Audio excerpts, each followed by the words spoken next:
Good morning, friends. Today I will read from the book of Psalms, Psalm 62.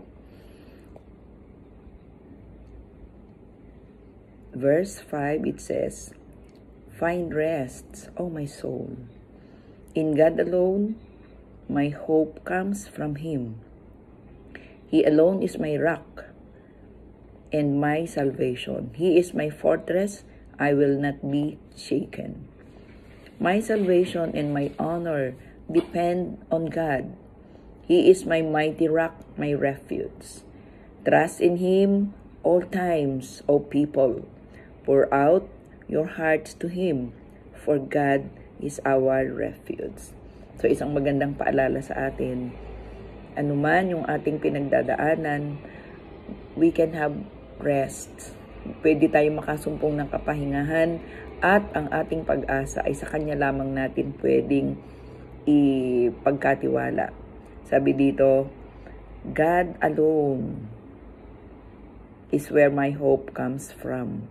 Talagang siya lamang ang ating pwedeng asahan sa lahat ng pagkakataon.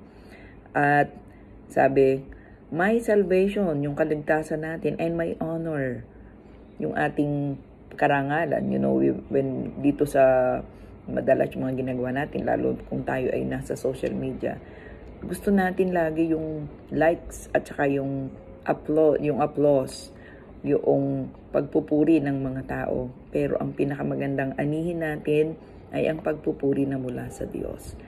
Kaya ngayong umaga, masarap na tandaan natin, trust in Him at all times.